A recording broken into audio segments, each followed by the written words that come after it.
हमने क्लास ली थी, आपको पब्लिक सेक्टर के बारे में बताया था, प्राइवेट सेक्टर के बारे में बताया था और आपसे वादा किया था कि आज की क्लास में मैं आपको इन दोनों के बीच में डिफरेंस कैसे लिखना है।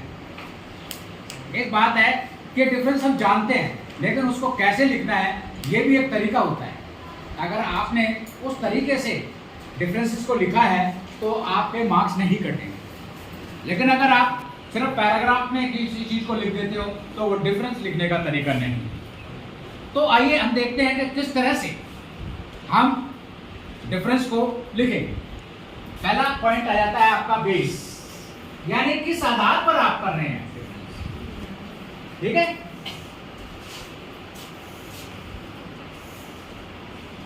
ये आपका आ गया पब्लिक सेक्टर,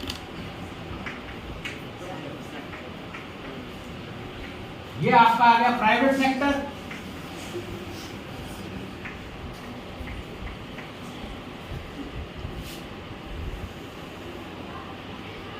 पहला हेडिंग होता है जी, मान लीजिए मोटिव।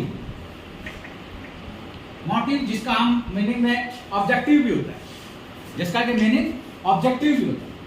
अभी जैसे आप पढ़ रहे हो, स्टडी कर रहे हो, तो ऑब्जेक्टिव है ना कि आपके फ्यूचर में जो लाइफ है वो अच्छी रहे, आप इकोनॉमिकली स्ट्रांग हो जाएं। ऐसा तो नहीं है कि आप पढ़ लिखने के बावजूद भी जो है अनस्किल्ड लेबर की तरह से काम कर रहे हैं, इसलिए तो नहीं पढ़ रहे ना। तो यहां पर भी जो पब्लिक सेक्टर है, इसका क्या ऑब्जेक्टिव है ये आपको ध्यान रखना है, और इसका क्या ऑब्जेक्टिव है। वेलफेयर, इसका ऑब्जेक्टिव है वेलफेयर। वेलफेयर का मतलब लोगों का कल्याण करना। अब वो कल्याण कैसे करेंगे? गवर्नमेंट जो भी गुड्स एंड सर्विसेज प्रोवाइड कर रही है आपको, जो मार्केट प्राइस है उससे बहुत ही कम प्राइस पर आपको देती है। जैसे कि मैंने आपको कल एक एग्जांपल दिया था, बावल में जो कम्युनिटी हेल्थ सेंटर है, सामुदायिक स्वास्थ्य केंद्र, वो क्या करता है, आपको जो सुविधा दे रहा है, स्वास्थ्य सेवाएं, उसके लिए सिर्फ 5 रुपए आपसे चार्ज कर रहा है। 5 रुपीज रजिस्ट्रेशन चार्ज कर रहा है, जैसे हम रजिस्ट्रेशन टिकट कहते हैं या ओपीडी टिकट भी कहते हैं, सिर्फ 5 रुपये।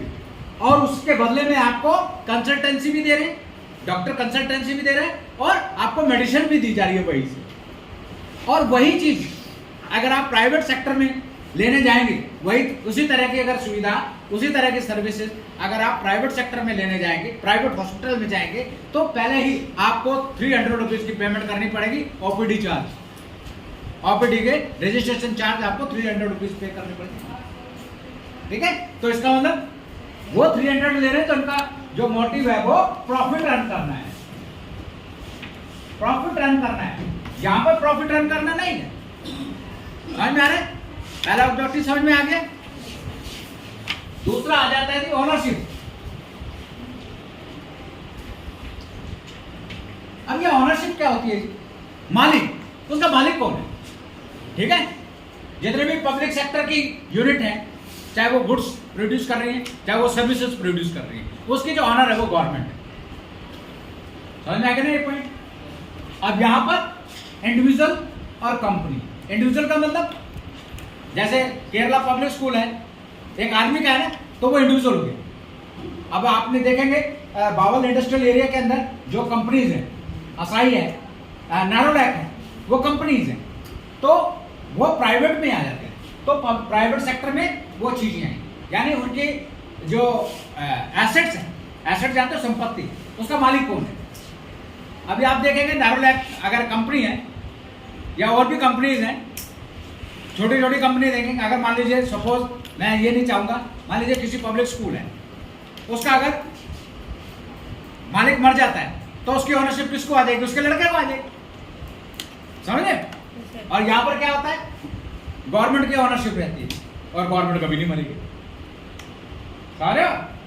ठीक है, तो ओनरशिप का मतलब समझ में आ गया, यानी जो एसेट्स होती है वो किसके कंट्रोल में होती है, उसका मालिक कौन होता है? गवर्नमेंट। यहां पर प्राइवेट पर्सन, जिसमें कि हम इंडिविजुअल को देते हैं और कंपनी को देते हैं, वो बन जाते हैं। समझ में आ गया? अब बेसिक सर्विस। बेसिक सर्विस, अब ये बेसिक सर्विस क्या होती है? गवर्नमेंट का ड्यूटी है एजुकेशन, हेल्थ, ट्रांसपोर्टेशन, रोड आपको उपलब्ध कराना। ये गवर्नमेंट की बेसिक नेसेसरी और रेस्पॉन्सिबिलिटी है, इनकी नहीं है भाई। जरूरी नहीं है कि ये हॉस्पिटल खोलें। मैत्रिका वाला हॉस्पिटल जो है वो जब मर्जी चाहे बंद कर सकता है, उसके ऊपर हम लोगों को कोई जोर नहीं है। कोई भी हमें पब्लिक स्कूल है, अगर उसे ये महसूस हो रहा है कि प्रॉफिट नहीं हो रहा तो बंद कर सकता है, लेकिन ये नहीं करेंगे। इनका तो काम ही लोगों को वेलफेयर करना है और बेसिक फैसिलिटीज प्रोवाइड करना है। अब बेसिक फैसिलिटी में जैसे आपने देखा है गवर्नमेंट के स्कूल है, प्रॉफिट कमाए या ना कमाए वो नहीं बंद होगा। एक पब्लिक स्कूल है जो कि एजुकेशन दे रहा है, अगर उसे महसूस हो रहा है कि मैं लगातार 3-4 साल से प्रॉफिट ही नहीं कमा रहा, वो बंद कर सकता है भाई। इसी तरह से हॉस्पिटल्स की जो फैसिलिटीज है प्रोवाइड कराना गवर्नमेंट की रेस्पॉन्सिबिलिटी है भाई साहब, यहां पर प्राइवेट सेक्टर की रेस्पॉन्सिबिलिटी नहीं है। उन्हें अगर ये लगेगा कि आप वो प्रॉफिट कमा रहे हैं, कमा सकते हैं, तब उस हॉस्पिटल को चालू रखेंगे, अन्यथा अदरवाइज दे विल क्लोज। समझ में आ गया? तीसरा पॉइंट है जी, मतलब first point, second point, 3 point and 4 point हो जाता है कि एग्जाम्पल। एग्जाम्पल क्या कौन से हैं? अब ये देखो, पोस्ट एंड टेलीग्राम,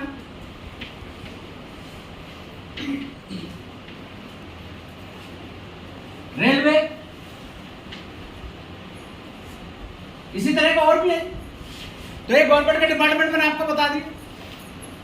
अगर हम यहां पे बात करें तो आप दे सकते हैं टिस्को, ये टाटा की कंपनी, ठीक है।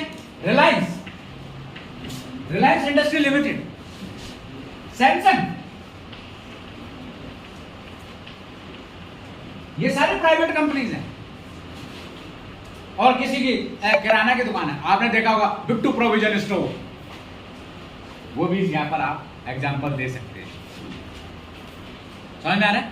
तो इस तरह से आपने लिखना है। ऑनरशिप में गवर्नमेंट की ऑनरशिप होगी, यहां पर इंडिविजुअल और कंपनी की ऑनरशिप होगी। मैं लिख देता हूं, यहां पे गवर्नमेंट की ऑनरशिप हो जाती है, यहां पे इंडिविजुअल,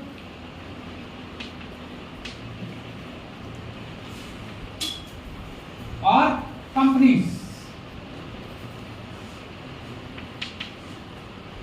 जैसे दारुलाल, मैंने अभी आपको बताया बेसिक सर्विस में अगर मैं 2 ही चीजें बात करूं, हेल्थ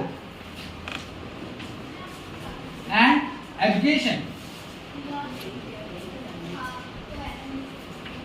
ये गवर्नमेंट की जिम्मेदारी है, ये बेसिक सर्विसेज में आती है भाई साहब।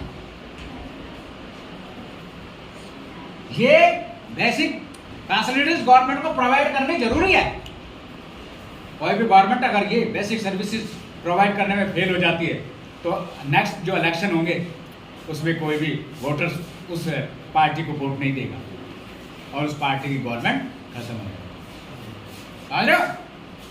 अब यहाँ पर जो बेसिक फैसिलिटीज का क्या फंडा है, अगर उन्हें ये महसूस हो रहा है कि प्रॉफिट हो रहा है तो वो दे सकते हैं, अगर उन्हें लग रहा है कि प्रॉफिट नहीं हो रहा तो वो बंद कर देंगे भाई साहब,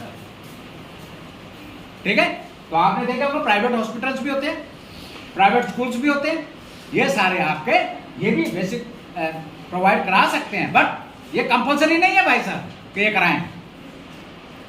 तो ये बेसिक फैसिलिटीज तभी प्रोवाइड कराएंगे जब उन्हें प्रॉफिट लगेगा कि वो प्रॉफिट कमा सकते हैं। क्लियर? Any question? आपकी तरफ से कोई क्वेश्चन है? तो बेसिक फंडा यहां पर था कि सर ये डिफरेंसेस को लिखने का तरीका क्या होना चाहिए। अगर आपने ऐसे लिखा उसके कई फायदे हैं, पता क्या होगा, आप जब आप रिवीजन करोगे ना, इन पॉइंट्स को याद कर लेना और इनका मीनिंग समझ लेना। बस एक में हाँ कहना, एक में ना कहना, कई बार तो ऐसा भी होता है। अब मोटिव की बात आए तो वेलफेयर और प्रॉफिट कमाना।